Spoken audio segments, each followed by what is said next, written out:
with breaking news.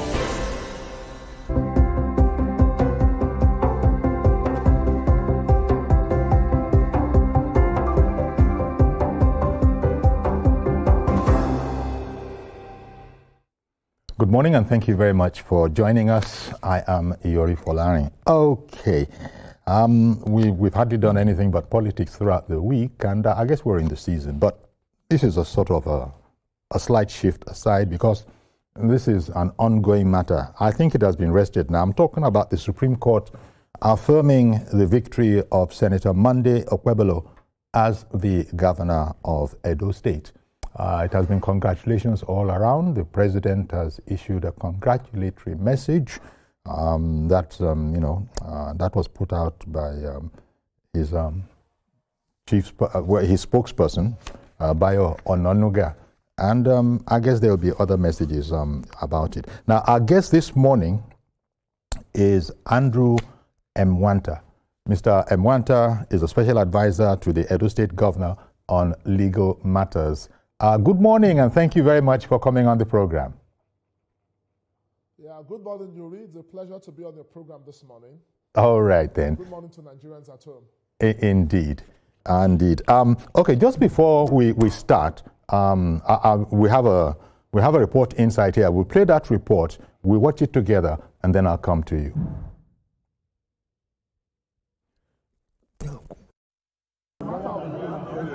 The Apex Court found no reason to set aside a concurrent judgment of both the Court of Appeal and the Edo State Governorship Election Petition Tribunal, which returned Okpebholo of the All Progressives Congress APC as the valid winner of the governorship election.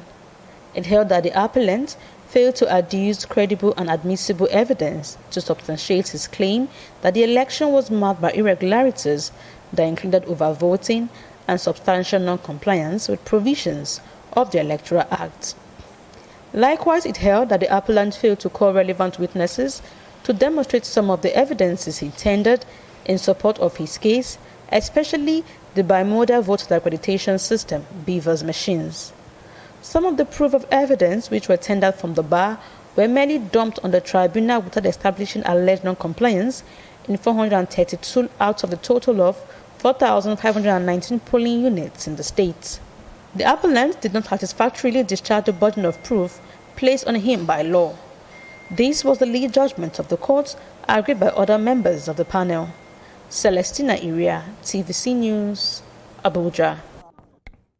Okay then, so that's the report, a short one. There's precious little to say. It was a unanimous decision. Okay, Mr. Mwanta, maybe I should get your reaction to this. It's like they should have let it go, but they didn't.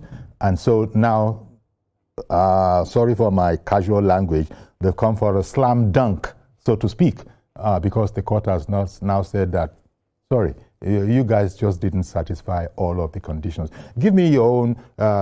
One thing that sort of stood out to me was when the lordships observed that even the evidence you brought, some of the exhibits, like the BVAS machine, nobody even told us that this is how it works. And this is the reason for our complaint. Look at how it is not working the way it's supposed to be working. So the lordships decided that this is little more than a dumping of stuff on the court. But your general reaction, please. Thank you. As a lawyer, I will speak as such because this is the rule of law in action. And as we always say as practitioners of the profession, judges are not Santa Clauses. It is the way you present your case, that is how they will apply the law. And you have a long line of authorities that says you are sat must prove. And as such, just as you have noted, the PDP and Aswe Hudalo, who are the lower tribunal, where the petitioners at the Court of Appeal, the appellants, and at the Supreme Court yesterday, also the appellants, the court held, and rightly so, that they failed to prove the two grounds of their petition, namely the allegations of non-compliance with the Electoral Act as it relates to recording of sensitive materials, because that was the allegation, that in about 395 polling units, the electoral materials were not properly recorded. And of course, they also brought up this issue of overvoting. And on that, the court said, you don't dump beavers machines on the court without leading oral evidence. And the conclusion of the court was to the effect that the appellants failed to tender and adduce not just credible evidence, but admissible credible evidence. And as such, the tribunal was right in dismissing the petition, and the Court of Appeal was also right in dismissing the appeal. And the summary of the case is that they failed to establish their case. They failed because the onus was them as petitioners to establish the issue of non-compliance and the issue of overvoting. We are talking of over 5,000 polling units, and we called just a little above 4 witnesses. They just called 4 witnesses because the 5th witness was discredited by the tribunal because the person did not participate in the election and does not even meet the criteria set by the Electoral Act. So for us, it is victory for democracy, victory for the rule of law, and victory for good governance, because that's exactly what the governor of Edo State is doing. And just as the governor said, he's still extending an olive branch to his brother, Affirmed, who is from Edo Central Senatorial District, because the duty of ensuring that we have a new Edo is a collective one. It's not the governor's duty alone, but it's the duty of everybody, including members of the Ighodalo's party. And we are still saying Edo belongs to all of us. Senator Monday Okpebholo has been affirmed as a man who has a mandate to govern the state, and it needs everybody, including those in the opposition. We expect the opposition to be more alive to their responsibility now. We are in government. We expect them to tell us those things we should hear from opposition. The tribunal, the Court of Appeal, those times, they used it as a tool of distracting the governor. Now that the Apex Court has spoken, which is the last bus stop, we expect good governance, which Edo people are currently having, because that is what the governor is doing. He has his Shine agenda. This Project Shine is a 5-point agenda, and security is at top. Benin City, Edo State is very safe. You see the way the governor has dealt with the problem of cultism and kidnapping. With these mandates restored yesterday, with this mandate reaffirmed yesterday, the governor will now be more focused in ensuring that Edo people get the best under the present APC government of Edo State. Well, you mentioned that I think the governor, has extended a hand of friendship. Even the president, in his message, so advised his opponent from the PDP, Mr. Ighodalo. He has made his comment, and you've heard it already. Of course, he is saying that whereas he's constrained, he doesn't have any option but to accept this final decision. He didn't feel that justice was served. I know, opposition being what it is, do you have any idea how they could have arrived at such a conclusion, given that the judgments of their lordships was reasoned? It was reasoned. It wasn't just, you don't need to know why we're thinking this way.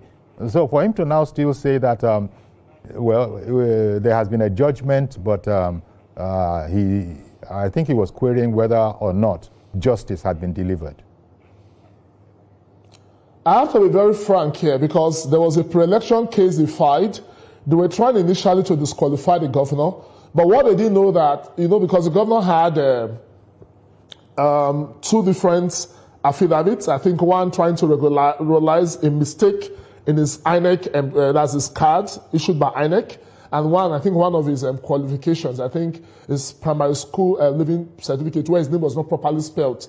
Okay. So before the election, and long before time, the governor was able to regularize this thing. We went to the Supreme Court. We filed a deed of regularization. We didn't just stop there. We also gazetted it in the Federal Government Gazette. We went to the Ministry of Information. We did all of that. That was one of the grounds they wanted to put in their petition.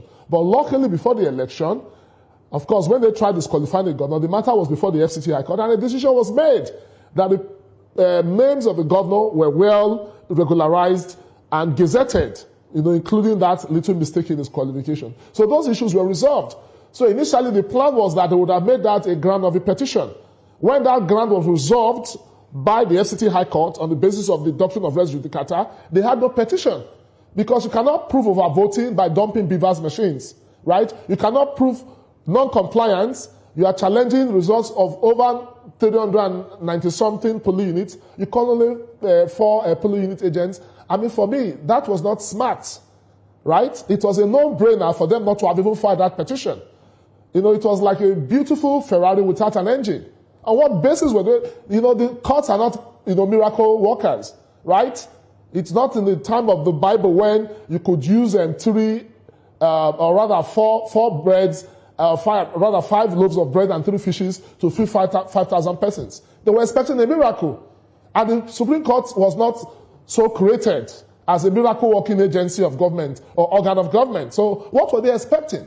There was really nothing before the court for which the court would have granted them a decision. And I also say that it was a petition that was riddled with contradictions. In one breath, they said that the tribunal should declare the election as invalid, but that in another breath, they were also asking the court to declare them as winners. They were not even asking for a rerun, but they were saying the court should declare them as winners. So I wonder what they were thinking. And I can also give you an idea of what I know, as a matter of fact. Okay, because at the tribunal, I have some of my friends who are lawyers who prepared that petition, because initially they were asking for a review. So the idea of filing the petition came as an afterthought, a part of the disqualification on account of the governor's qualification that I said the FCT had ruled on. So these same lawyers were not engaged when they were now going into trial. They put them and they refused to pay them. So the people who went to argue that thing at the tribunal were not prepared. They were not the ones that prepared that petition. Uncle Yori, you are a layman, but I ask you, if you want to prove something, you must supply credible evidence. How will you drop Beaver's machine? You didn't put these machines, these are real evidence, you didn't put them on. So what were you expecting? That the tribunal will stare at them and give a decision?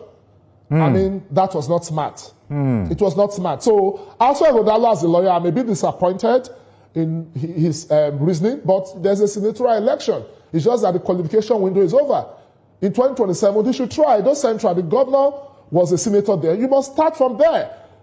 The reason why they lost that election is simple, because the Supreme Court has resolved the hard question. The why question was PDP was immersed in deep crisis. He had about 10 aspirants that were with him. None of them were with him. Virtually all those people who contested against him are now in the APC. Why? Because Obaseki imposed him. He got his voters card before the primaries. So when you talk of politics, you don't jump into a race unprepared. They were not prepared for that election, and that is why they lost, because there was crisis in their party, and there's still crisis in PDP. In Edo State, they have 2 factions. One of the faction congratulated us, headed by Mr. Nusa Ogeva. The other man, who is the caretaker chairman, in trying to comment, said he had joy in his heart. As a baby, it's everywhere. Was so happy in his heart yesterday, because for him the burden has reduced, the burden has lightened. Because coming to court was not an easy thing for them, but they were distracting us. But we are happy that the Supreme Court has given a decision, and that decision has affirmed the mandate Edo people gave to Senator Monday Okpebholo, which, as I earlier noted, he's delivering on. So either the PDP or any other party that wants to be in opposition has to wait. Has to wait now for Governor Okpebholo. Yes, for him to finish his term. That is, if he's not his even first term. The first term was exactly, that would be his first term. Then they can come back. But seriously speaking, now that all the legal stuff, as the president was observing in his own message, all of the legal stuff has now been handled. Hurdles, the president called it. He has surmounted all of them. He can now get down to the business of governance. And as you have said, he has invited other people, everybody, to join hands. But I wanted to ask, was it something of a distraction? The fact that, quote unquote, the sword of Damocles was dangling over the head of the executive in Edo State all the while before this now pronouncement clearing the way. Indeed, it may have been a slight distraction, but not in the sense total, because the governor did not allow the matter in the tribunal to distract him. Okay. First and foremost, he was not even attending to most of those courts. He never attended court sitting once, but his deputy was, right? And if you look at the constitution, the deputy governor does not have a day-to-day function in government. His duties are slightly statutory, unlike in the case of a governor that as the chief security officer of the state, and because as the person who has been given a mandate to govern the state, he needed to be on his duty at every given point in time. The Court of Appeal case, he didn't travel, he was in Benin. It was only for the Supreme Court he came to Abuja. So if you ask me, the man has stayed focused. You look at all the sectors, the issue of security, he is dealing with it headlong. The problem of cultism, he has dealt with kidnapping. You look at the health sector, a whole lot is happening there, agricultural sector. Just recently, he has issued $1 billion for bursary for students in our tertiary institutions. Yeah. The other day, market women were giving $1 billion loan facility. So the man is doing what Edo people voted him to do. Our flyover along Igboma Hill is almost, it will be ready next year. And we have a second one at Upper Adiso along Sapler Road. So the man is not aligned, did not allow that case to distract him. But now that the Supreme Court has given its final verdict, it therefore means that the governor's hands are strengthened. This has further strengthened his hand that he has a mandate to work for Edo people, and that's what he will continue to do. In less than 8 months, he has transformed all the sectors of our economy. Is it the educational sector? Our state university got a paltry 41 million under Obaseki. That money was not coming, but the governor had to increase his subvention to 500 million.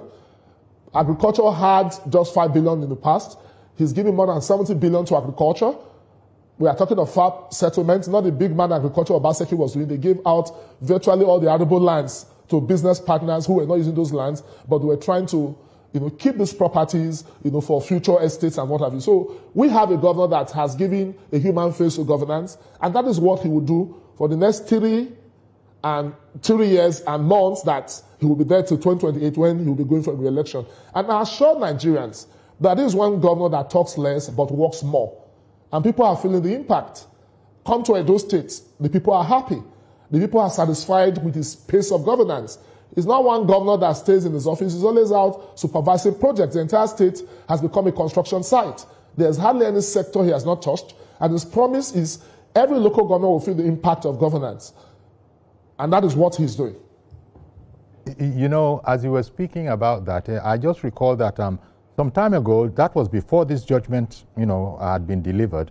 I had seen a material coming out of Edo State of the work that the governor was doing in terms of infrastructure for schools, secondary schools that were unbelievably decrepit, had been sort of finished into brand new schools. So that was an indication of the kind of work that was ongoing, even as this important matter was also in the works. Absolutely, and that's what the governor has decided, because before now, Obaseki called his educational policy Edo Best. I served in that government, but it was a complete fraud. There was a particular consultant, I was a member of the Asset Verification Committee. You pay a consultant for bringing laptops for children on a monthly basis, 195 million as a consultant to do what? You have a Ministry of Education, you have the Edo State Universal Basic Education Board, you have the Technical and Vocational Education Board, you have the Senior Secondary Education. What were these people doing? But you will pay a consultant 195 million. That was the same thing they did with the Stola Obasanjo Hospital. By the time we came up with our report, we discovered that they paid over 900 million to a consultant for a project a hospital that is yet to be complete.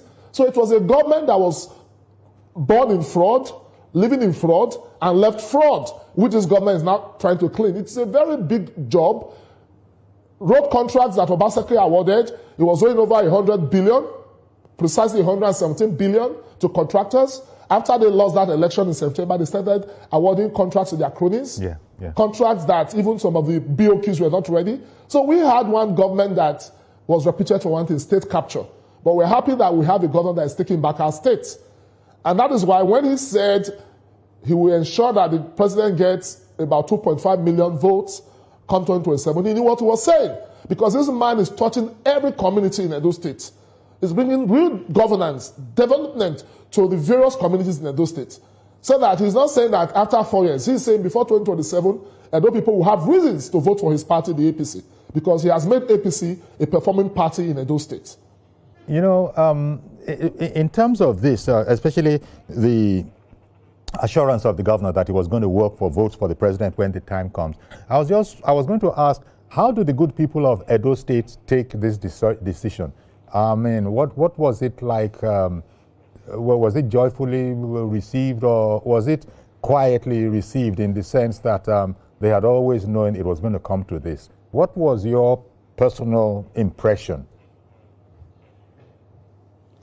Okay, you are referring to the judgment of yesterday, the Supreme Court judgment of yesterday. Yes, when the news hit.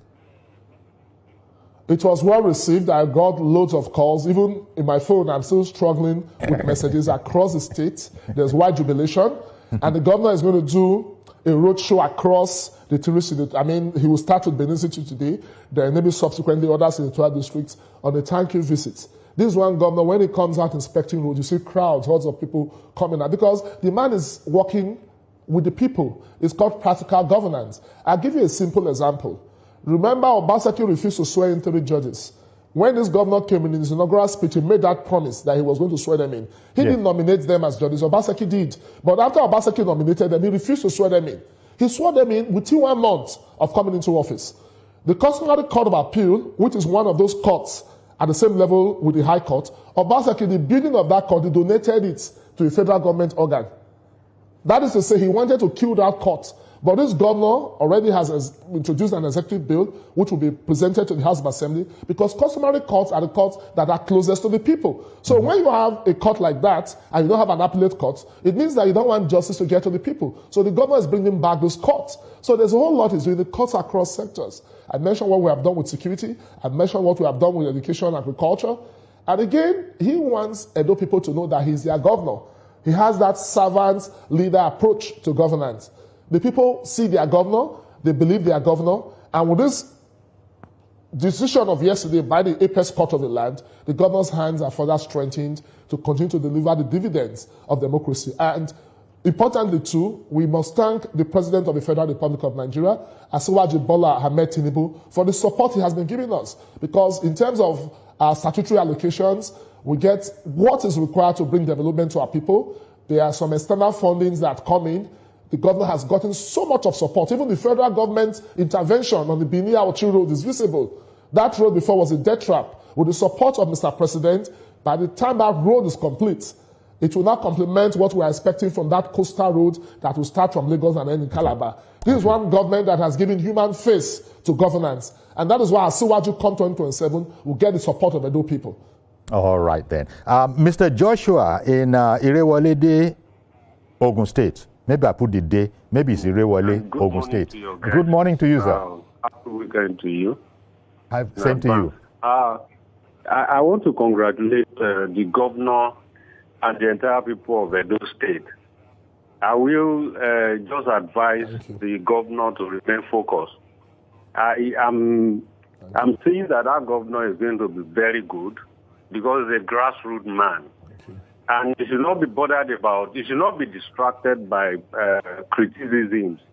If there is a popular Edo language that is common to his people, he should actually be speaking to them in that language.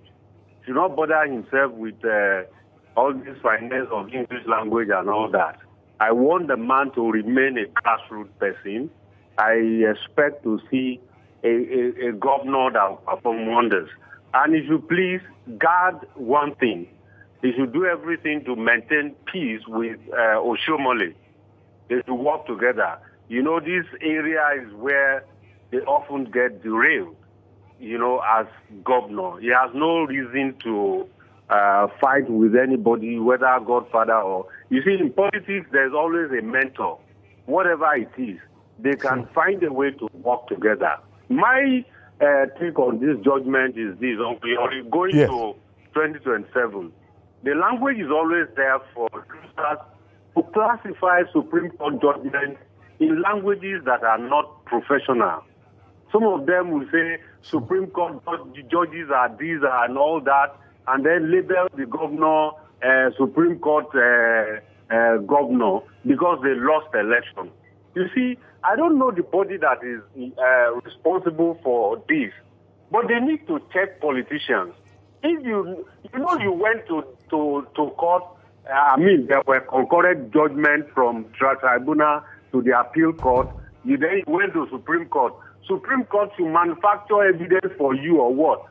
Then you now lose the case in Supreme Court. You now start writing something. This is the transversity of justice. We have, you see, our politicians should start behaving like adults and tame themselves the way they talk to the public. Congratulations again to Edo State people. Thank you very much, Mr. Joshua, for calling in on that. By the way, since we're talking about we're in the legal realm, so to speak, in our conversation, any reforms in the works in Edo State for the judiciary, the justice system, or is it fine the way it is? Yeah, thank you. The governor was trying to be careful not to start some of the reforms midway because you are in court, so that people don't think you are trying to curry the favor of the judiciary. So there's a whole lot. I just mentioned the customary courts of appeal. The bill is ready. The governor just wanted the Supreme Court to be through with this before he starts some of those reforms, because we don't want a situation where we have only one court calling the shots. The drafters of our constitution has made it possible for us to have, at the level of the High Court, certain courts that are courts of coordinate jurisdiction, namely the High Court and the customary Court of Appeal. As I noted, that court, for reasons which, of course, at the time were political, was scrapped, and it created a gap in the customary justice architecture. So that's one area the governor wants to reform. And by the time we are done with the reforms, I mean, in terms of the infrastructural works that will go into it, because Obaseki, as I said earlier, donated a building of that, the entire complex of that court, to a federal government agency because he didn't want that organ to exist. But the governor, because he believes in a new Edo, that's his mantra, a new Edo has risen. So whatever it is that was there, the Edo line that Obaseki buried, the governor has brought back it as a new Edo line. Nigerians cannot have a feel of that legacy of Samuel Ogbomudia in the 70s through the 80s, 90s, until when it was finally buried by the Obaseki administration. The governor has brought back that transport company so that people can now enter Edo line from Lagos to Benin, from Benin to Abuja. Just name it. All the routes, the governor is bringing those routes back. So this is one governor that wants to give all the sectors, not just the justice sector, but all the sectors equal attention. And for his relationship with Ushomole, I was at the governor's residence yesterday when our leader, Senator Ushomole, came in. I was one of those who ushered him in. They have a very good rapport. And Ushomole's son is a member of his cabinet. He's our health commissioner. And that young man is doing wonders in his ministry. Okay. Elder David, good morning to you, sir. Good morning, Sir Yori. Okay. Please go ahead. Thank you very much. The victory of Okpebholo in Edo State is a victory for democracy. A victory for everybody in Edo State. We expected it. A victory for the traditional rulers, for the youth, for the adults, for the elderly. And it's a victory for me from Edo State. And we thank God for one thing, that any time, why it takes any time PDP is ruling in Edo State, we are always very backward. And these are facts. When Oshimole come in, that is the last we say about democracy. Okpebholo has come in now for just only 3 months. He have override what Obaseki have done for a long time. Do you know why? Because Obaseki did not start politics from grassroots. He have started politics from grassroots. He could have known what it is, but it is the system of PDP introduced. Anyway, we thank God for everything. Indeed. Well, thank you very much, Elder David. As you can see, Andrew, people are happy, at least those that are of Edo State origin, and I'm sure there are many more that haven't called in. Maybe we'll get the calls when we come back from break. It will be interesting to hear what the good people of Edo State think about this, that we're now down to strictly business. Oftentimes, governance is a matter of juggling some balls. You have to be juggling the administrative one. You also have to be juggling the legal one. But now they can concentrate, as you said. Nobody, Well, I'm being told that there's a Mr. Adekunle on the line. Good morning, Mr. Adekunle. Thank you for calling in. Good morning. Yes, sir. Please go ahead. And good morning to your guests. Yes, good morning. Yes, on the discussion on the table about the governor of Edo. Anyway, let me first congratulate Mr. Governor for the victory, because Edo people have testified that they have a performing governor. So we have to congratulate Edo people too. Then number two, the PDP candidates, I read his comments about the judgment, but it beats my imagination, blaming the courts for not delivering that judgment in his favor. And he has refused to blame his lawyers, his defense counsel, that refuses to produce a cogent evidence that will make him win that case in court. I think that there should be a kind of punishment for people like this. When the court has delivered a judgment right to the Supreme Court, and you are even the one that took the case to court, that challenged somebody in court, and the court has not been delivered in your favor, you now went around to say the court, the judges are biased. I think there is supposed to be a punishment for anybody that makes that comment. All right. Oh, okay then. Thank you very much for calling in. Just before we go on break, did you want to comment on any of that? Yes, I will start with the last comment on the statement Asa Hudalo made trying to castigate the Supreme Court. He's a lawyer. He's lucky that that statement did not come before that decision of the Supreme Court. Otherwise, the Supreme Court can refer him to the Legal Practitioners Disciplinary Committee, and then he will now be made to show cause why he should not be, his name should not be struck off the roll as a legal practitioner. It does not matter whether you have an age that is as old as that of Methuselah in the profession. Our profession is known for one thing, respect, for those in authority, and, you don't make any attempt to bring the profession to disrepute.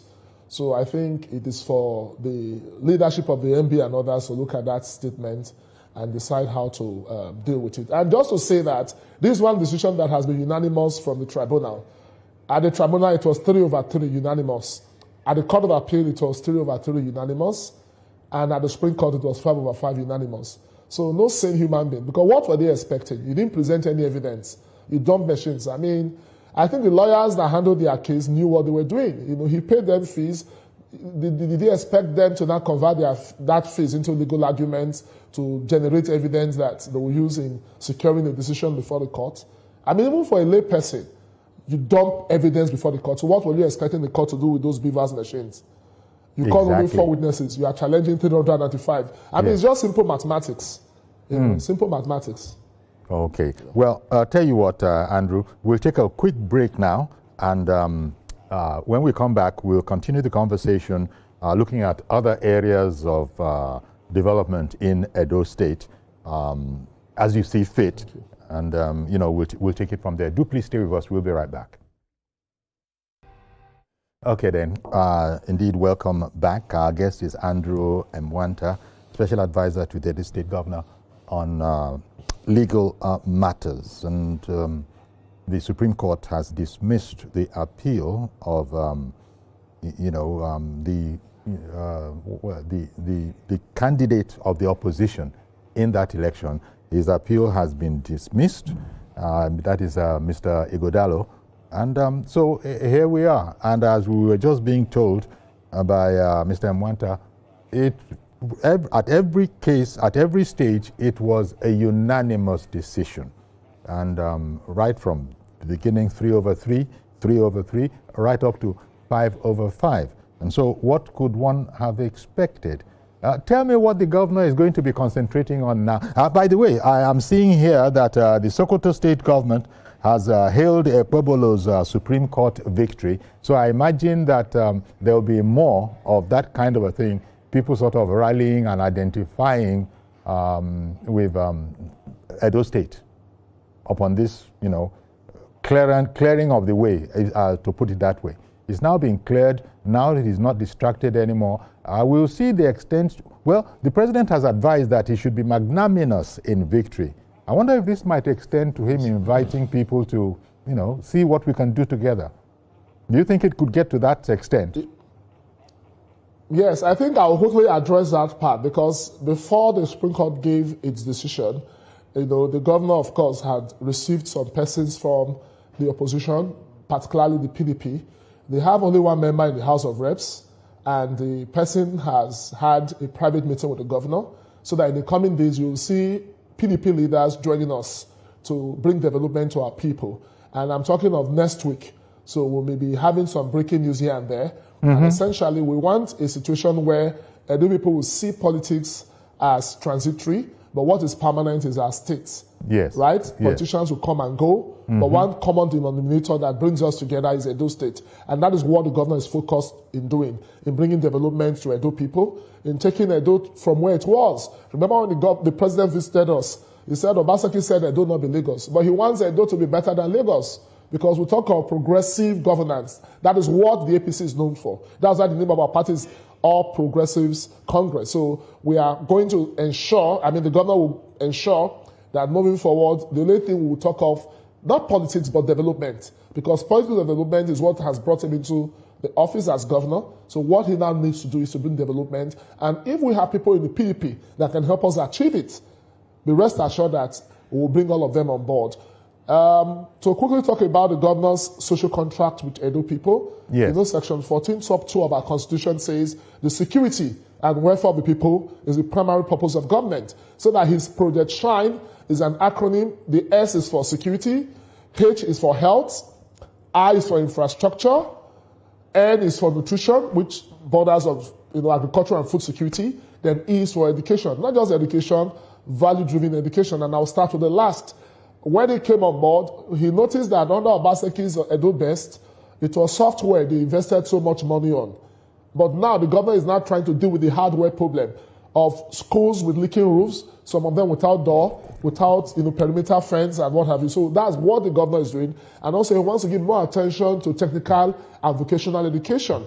Across the TVC districts, ailing technical schools will be built, then vocational centers will be established. He's working with multilateral agencies. And again, you now talk of the issue of infrastructure. Over the years, we've had a situation in Benin where we have a good network of bad roads. So across communities in Benin City and other towns like Ekpoma, Aochi, and Igara, the government is ensuring that he puts all those bad roads in order. The Benin Sapele Road, the Benin Warri Road, the government is also working with the federal government to fix some of those areas and get a refund. He has done that already with the Benin Aochi Road, and that is what governance is about. Obaseki during his time will put billboards on the road. Oh, this is a federal road, bear with us. In my own local government, my local government chairman is helping to fix federal government roads. Why? Because the government has given them a high level of autonomy. Then you talk of it, I've talked about education, I've talked about, let me talk about agriculture. The governor does not believe in big man agriculture. He believes in taking care of farm, small scale farmers. Is giving them inputs. That's why you saw those tractors. Those tractors, will be taken to those farm settlements. It has one in Edo South, one in Edo Central, and one in Edo North. So in those farm settlements, you encourage these small farm holders to come together in cooperative societies, so that by the time they produce their farm produce, government will arrange those from the private sector that will take this farm produce, so that you have a whole lot of value chains that will come into our agricultural sector. And even more than that, I beg your pardon, sir. I beg your pardon. Andrew, I'm so sorry. But Pat in Rivers has been waiting to join the program. So let me not keep her waiting any longer. Good morning, Pat. Good morning, Uncle Yori. Good morning, Pat. Uncle Yori. Good morning, Uncle Yori. Good morning, ma'am. Deviate from your discussion. Please go ahead. Kudos to President Tinubu. God really used him for making all the political enemies to come together. So it's a plus for Tinubu. Then number two, people that feel maybe by serving food at the party or deceiving themselves feels that is the way to win election. If God says Mr. A will win, Mr. A will win. They should stop fooling themselves. If they lie, let them go and clean somebody's shoes. It will not work. Okay now. Bye. Bye. Bye. Thank you very much. Thank you. I see you're smiling in there, Andrew. Any comment? So should I continue? No, yes, no, please. I think what you said is a passing remark. So just to quickly wrap up what I was saying, in the health sector, the government inherited some abandoned projects, like the Stella Obasanjo that was built by the Lokigbinedi administration in 2005. Obasanjo collected so much from both the private sector and from federal allocations in trying to fix that place. But unfortunately, before he left, he claimed that he commissioned an uncompleted hospital. And as I speak to you, that place is still less than 70% complete, with this present administration has assured the people that that place will be ready in no distant future. Because you find that the consultant that did that work was paid 900 million of the taxpayers' money. Just for, 900 million, just for consultancy. And when we did our calculation, we discovered that 900 million can build 4 extra hospitals for the state. Wow. Right? Wow. Some of those equipment they claim they bought, they just dumped them. And so the matter is a matter before the EFCC. So because of that, certain things that would have been done are yet to be done. But the governor is not resting on that. He has his own project across the state. He's building new hospitals. And hopefully when these issues are resolved, the Stella Obasanjo, facility will be ready for Edo people. And even more than that, the governor wants to establish one standard hospital across the 18 local governments of our state. The Health Insurance Commission, he has rejigged it, and Edo people can now have quality and accessible health care. Then the issue of security, which is at top, because if you don't have security, you cannot talk of development. And as such, the governor first had to quickly sign an executive bill introducing the new Edo State cultism prohibition law. Under that law, if you are found wanting, maybe you are the owner of a premises that was used by cultists, that building will be brought down. And of course, we are trying to amend the law to allow for interim forfeiture so that you will not keep that property when that matter is under investigation. So that even as a hotel owner, you now have a duty of care, you now have a sense of diligence, a sense of vigilance, that if your facility is used by cultists, because these cultists are not ghosts, they live in homes, they go to hotels, and that is why this governor wants to deal with that problem. Because before we came in, Edo State was a crime scene. On a daily basis, you see young people, their lives are cut short. But since the governor came in, he has been able to deal with this problem of cultism and even kidnapping. Then even our forests, just recently he set up the Edo State Livestock Control Committee, which would tend to control the activities of these killer headsmen. So this one governor that wants to give human face to governance, and for us to have good governance, there must be security. A time will come, Edo will be the safest place in Nigeria to live in. That's a promise the governor has made, and it's something that he has started achieving. Okay. Mazi Okoroafo, good morning to you, sir. Good morning, Sir Yori. Good morning, our guest. Sir Yori, see, what happened in Edo State, where thank God for our judicial system. But I used to tell Nigeria that when something happens, we should go to the causes, not to the symptoms. Exactly. Okay. Mazi, are you still there? Okay. Something happened. Because Mazi, they talk small like that. But the one sentence that he got in, I think it really summarizes very much what he was going to talk about. Okay, so I can't speak for Mazi. I had said it earlier. Yes. I had said it earlier. I said the Supreme Court resolved the issue of how they lost that election. But the one question is political, because I said before the 2024 Edo State governorship election, PDP was immersed in deep crisis, right? Aswa Ighodalo was not the preferred candidate of the party. You had other persons, Shaibus. Aslemo Jesua was a party chairman in the APC when the governor had issued his comrade Anand Shomole in 2020. That man could have been a candidate of the party because he's from Edo Central, where that position was zoned to. But you just brought a rookie. Aswa Ighodalo, as a business partner of Obaseki, was not grounded in the politics of the state. He was a consultant. He was working for Obaseki as a chairman of the Alagodaro team. He was not a politician. So when you bring a rookie into politics, and you didn't tell him to run for House of Assembly, you didn't tell him to run for House of Reps, the office of governor, it is not a learning place. That was why they lost that election, because the people rejected him at the primaries, they imposed him, he went into an election, and I know people voted for a grassrooter, Senator Monday Okpebholo, who, against all odds, PDP had controlled the Southern Senatorial District for a very long time. For the first time, he became a lion killer. He defeated a sitting senator of the PDP extraction. That was the first time the APC will win a senatorial election in Edo Central Senatorial District. And that is why the only member representing PDP in Edo State in the National Assembly is joining us. I have to break the ice. He's joining us. Okay. Why? Because we have a performing governor. We have a grassrooter who is governor of Edo State that understands the pain of the average Edo person. He understands the pain of a market woman. That's why he has decided to give them $1 billion as a sinking fund. Zero interest. It has never happened before. Wow.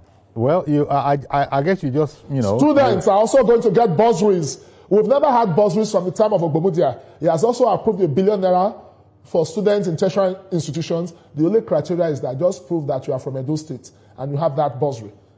This is one governor that believes in practical governance. And if all governors are like him, people will be willing to come out on election day to vote. Indeed, indeed. Well, you sort of let a little out of the bag, a little of the cat, maybe no more than the nose of the cat, because you were just talking about them having, the PDP having just one member. Just one member. Because he wants to be on the winning side. So he's likely to be joining. He's likely to be joining what you are calling the winning team, right? Very soon. Very, very soon. Yes, okay. Very soon. And remember, the senator of my senatorial district, Edo South, just recently joined us from the Labour Party, Senator Neda Emaswe. Okay, then. Because the governor is performing, Yes. Okay, Mazi Okorafor has got back in again. Good morning, Mazi. Thank you for getting back in. Okay. We thank God for today. Today is Big Friday. What I want to say is that it's not good for our governors, whether House of Assembly member, anybody, or whether local government. When you climb, do not remove the ladder. And we should look at the causes of anything, not the symptoms. Like Obaseki cases, if Obaseki had allowed the ladder without removing it, by shifting a table to one corner, they will not be going to court with the PDP to be spending their money chasing the legality of the case. That's a lesson to our governor that they today a lesson. When you are up here, that's from the world gate. Say your deputy will give him or not. If the deputy want to contest, let him go. Because all this one they are going to spending the money going to court. It's not because the other people have decided. Now tell me, in the state, you come now, you say you are building 3-story building. 3-story building, you only furnish the ground floor, second floor, and top for his budget. I was discussing with some of our colleagues here in the board meeting some minutes ago. They say that that's Nigerian factor. I said, no, it cannot be Nigerian factor. Look, I'm just telling the governor congratulations, but do the needful. Make it those State people as you have started that to know that you are ready to do the job. Second tenor, you don't need to contest. They will tell you, come back and continue. Congratulations. Honestly speaking, Governor, when you are in the office, do not remove the ladder. Allow the ladder so that when you fall, you see where to fall down. Good morning. Have a pleasant day in Lagos. From our Abia State. All right, then. Thank you very much, Mazi Okorafor. Maybe we're sort of rounding down now.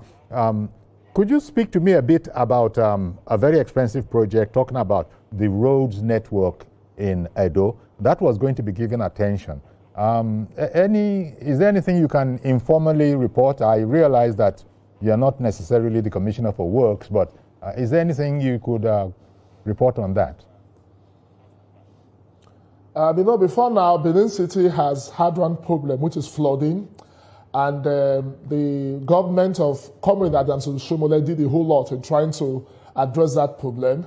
But unfortunately, when Obaseki came on board, he didn't do much in that area. But presently, what the governor did was to get a team of experts, 4 different companies came on board to look at the problem. They want to do a study to see how they can channel out this water, this flood, water. The stormwater project Oshomole started, a continuation of it, so that when it rains in Benin, this water goes somewhere. We have many rivers that can accommodate this water. So we have a group of civil engineers and hydrologists that will deal with this problem. Then when you're now doing your road construction, you now know areas where you cannot build, because the Benin City Master Plan, there was a time it was distorted, and the immediate past administration did a whole lot in trying to plan the city, but they have not implemented. So this present administration will now look at what they did, look at what the experts that have been engaged, will do. Then we'll now deal with this problem of flooding, so that whenever it rains in Benin, we will not have something similar to what is happening in Texas, where lives have been lost and homes have been lost. Because in development, you must plan. We don't plan to fail, we fail to plan. And the plans have been done. The governor now wants to look at the existing plans, bring experts, and see how we can channel out this water. Then more than that, the flyovers he's building is to reduce this problem of traffic, because we've always had this problem of traffic congestion between Benin City and the environs. And the governor is doing just that. And because he does not want to be caught by this problem of contractors complaining that they don't have sufficient funds, just recently he was able to secure the approval from the House of Assembly of a bank guarantee of 100 billion. That is to say, what the bank will do is that whenever the allocations come, they do deductions, but advance payment to our contractors so that we don't have delays in road construction. And for me, that was a no-brainer. And he has a very supportive House of Assembly. I'll use the opportunity to thank the Speaker and other members of the House for the kind of support they are giving to our governor, because it takes the three arms coming together to achieve good governance for Edo people. Well, I want to thank you very much, Andrew. Mr. Andrew Mwanta, Special Advisor to the Edo State Governor on legal matters, has been chatting with us on our program this morning, and we've been getting the benefit of his insights. So thank you very much for coming on the program. Thanks for having me. All right, then. It's always our pleasure. So we're going to have to leave it there. Do please join us on Monday for a fresh edition. I am Iyori Folarin. Bye-bye for now.